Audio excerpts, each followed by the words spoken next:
If you listen to Western media outlets and Western politicians, they constantly claim that China is supposedly a threat to the world because it's expanding its military spending. In fact, US President Donald Trump has repeatedly fear-mongered about China. This is a clip from his first term as president back in 2019, where he claimed that China is a threat to the world.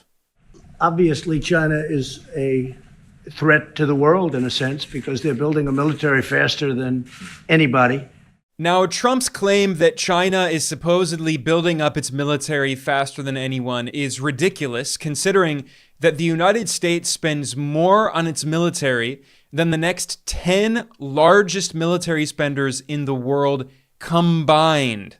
And every single year, the US is expanding its military budget, which is approaching $1 trillion per year. Now, to be fair, there are people who point out that there genuinely is a lot of fraud and corruption that goes on in the US military, and the Pentagon has failed every single audit that it has attempted. And the US military has also admitted that it can't even account for trillions of dollars of its own assets. So in that sense, it is fair to say that just because the US plows trillions of dollars into the military doesn't mean that it has the best, most effective military.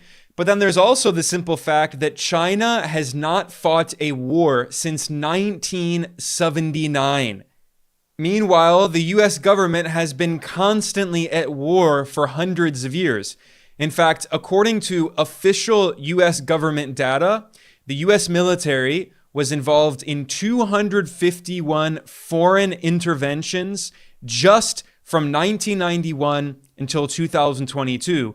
Or, according to official US government data, the US military was involved in 469 foreign interventions between 1798 and 2022. The US military has intervened in the vast majority of countries on Earth. And yet again, China has not fought a war since 1979 in 46 years. So it's pretty obvious that when US politicians accuse China of being a so-called threat to the world, it is deeply hypocritical. But today I want to talk about another related issue, which is how the US not only has waged war around the world, but it has also fueled foreign wars through the US military-industrial complex, flooding the planet with weapons, with missiles and bombs and ammunition and tanks. In fact, the United States is by far the top arms dealer on Earth. In the past 5 years, the US was responsible for 43% of all weapons exports on Earth. The US exported over 7 times more weapons than China and over 5 times more weapons than Russia. And yet we're led to believe by Western media outlets and Western politicians that China and Russia are the ones supposedly threatening the world, whereas the US is the one flooding the world with weapons and fueling conflicts everywhere you look.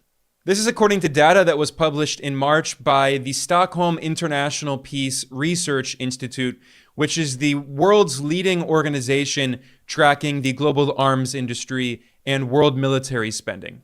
They found that the United States was by far the world's largest exporter of weapons, responsible for transferring 43% of all of the weapons exported from 2020 until 2024. In second place was France at 9.6%. In third place was Russia at 7.8%. In fourth place was China at 5.9%. In fifth place was Germany at 5.6%. In sixth place was Italy at 4.8%. In seventh place was the United Kingdom at 3.6%. In eighth place was Israel at 3.1%. In ninth place was Spain at 3%. And in 10th place was South Korea at 2.2%. The journalist Stephen Semler pointed out that if you use this data, you can see that the United States exports more weapons than the next 7 largest arms exporting countries combined. Steven Semler does a lot of good data-oriented journalism and creates some really good charts. I will link to his Substack in the description below. But what's also interesting and noteworthy is to see how these weapons exports have evolved in the past 5 years. You can see that between 2020 and 2024, US weapons exports increased by 21%, and France's arms exports increased by 11%, but Russia's weapons exports actually fell by 64% in the past 5 years, and China's arms exports also decreased by 5.4%. What really sticks out from this data is that Italy has seen a massive increase in its weapons exports. In the past 5 years, Italy's weapons exports have increased by 138%. And one of the main reasons for that is that Italy became one of the top providers of weapons to Israel, especially as it was brutally bombing Gaza. Of course, the US is by far the largest supplier of weapons to Israel, representing 66% of weapons that Israel gets.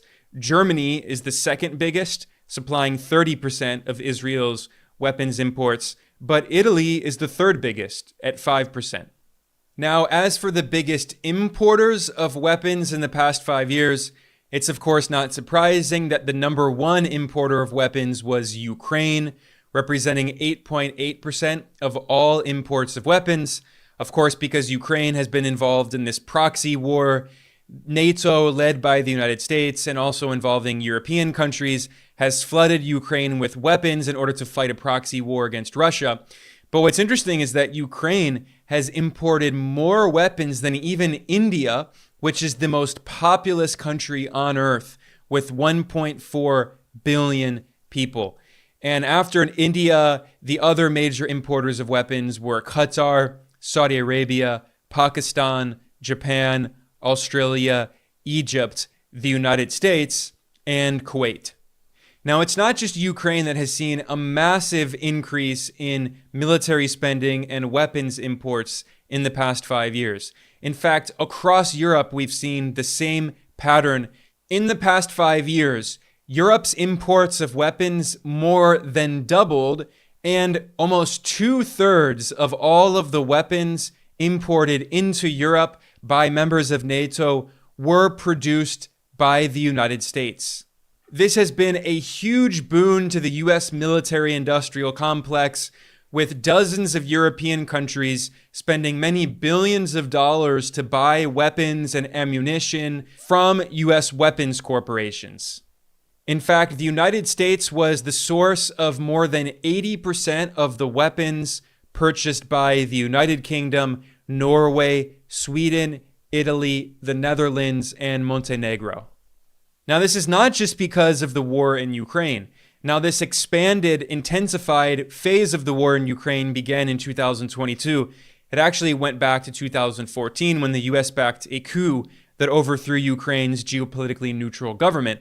But regardless, this is not just about Ukraine. This has been a trend that we've seen in recent years, and a lot of it has been promoted by Donald Trump.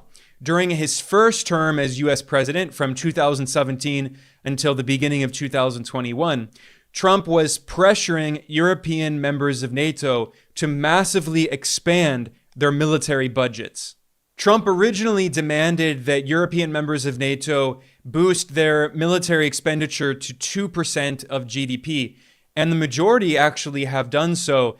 23 out of the 32 members of NATO now spend more than 2% of GDP on the military. And for Poland, for instance, Poland is now spending more than 4% of GDP on its military. Now, that was what Trump was saying in his first term. He's now in his second term, and he's expanded it even further and demands that European members of NATO spend 5% of their GDP on the military, which is crazy.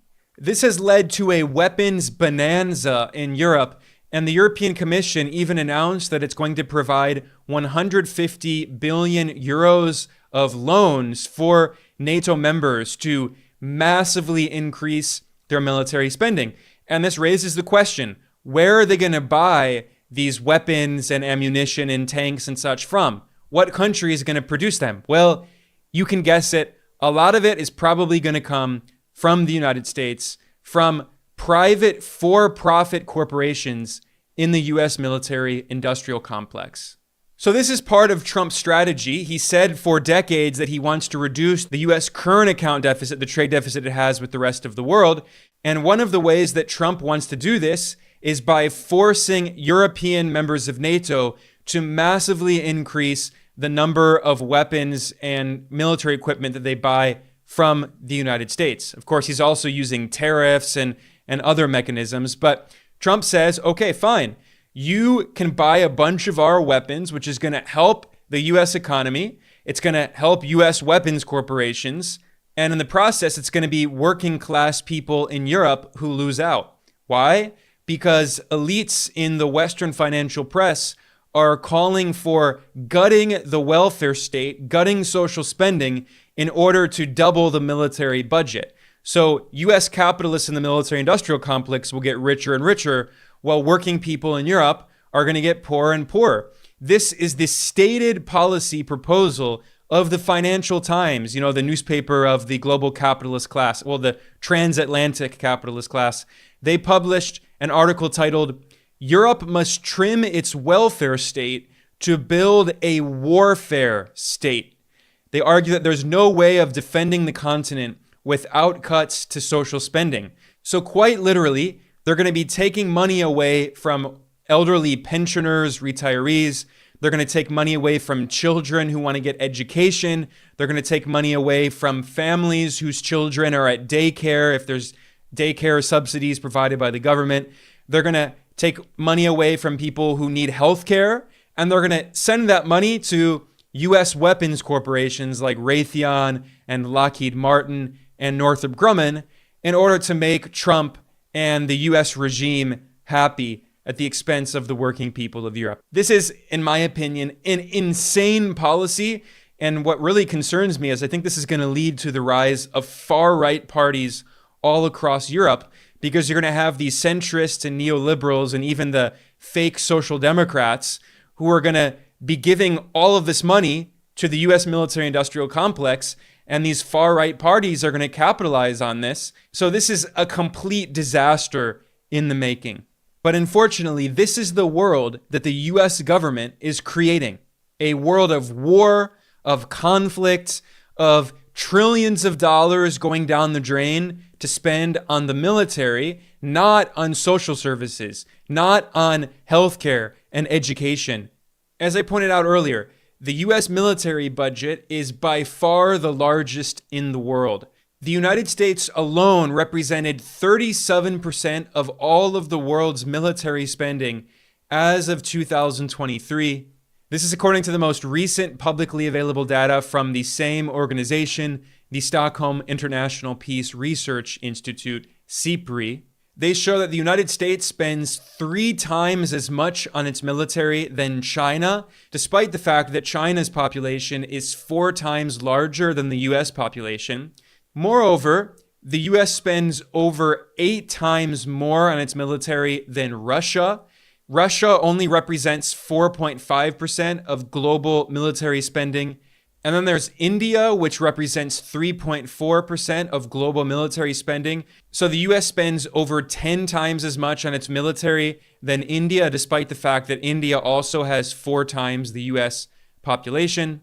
And then the next largest military spenders in the world are Saudi Arabia, the UK, Germany, Ukraine, France, Japan, South Korea, Italy, Australia, Poland, and Israel.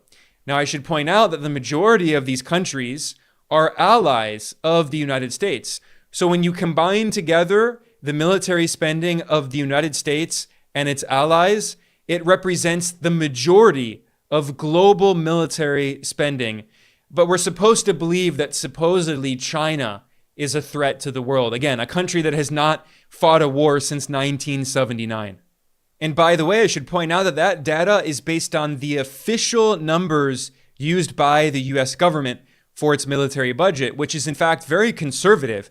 Some economists have pointed out that the actual US military budget is well over $1.5 trillion, because the official US military budget, which is now approaching $900 billion, that doesn't include other military-related expenses, like, for instance, the military's medical insurance or veterans benefits, or even nuclear spending, which is actually included under the Department of Energy, or their space. You know, the US military is now militarizing space. So when you factor in all of these other related costs, the real US military budget in 2022 was $1.54 trillion, and that increases every single year. And as I mentioned earlier, there is no indication that the Trump administration is going to be cutting the Pentagon's budget. In fact, the House of Representatives, where the Republicans have a majority, voted to increase military spending. By the way, I should point out that Elon Musk, the world's richest billionaire oligarch, has been playing a key role in the Donald Trump administration, and he created the so-called Department of Government Efficiency, DOGE, and yet his DOGE has barely touched the Pentagon and the rampant fraud and corruption that goes on in the US military. According to the official number of federal government contracts that have been canceled by DOGE, US military contracts only represent 0.05% of the total. Basically nothing. It's a rounding error to zero. But hey, maybe it has something to do with the fact that Elon Musk's companies, like SpaceX, have received billions of dollars in contracts from the Pentagon. You know, who knows? So in short, the US military-industrial complex is going to continue to benefit from the United States flooding the world with weapons, waging wars around the world, and fueling foreign conflicts basically everywhere you look.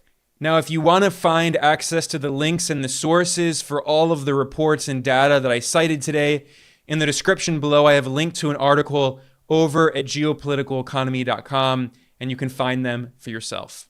On that note, I'm going to conclude. I am Ben Norton. I'm the editor-in-chief of Geopolitical Economy Report. Please like and subscribe. Please share this. I want to thank everyone for joining me today. I will see you all next time.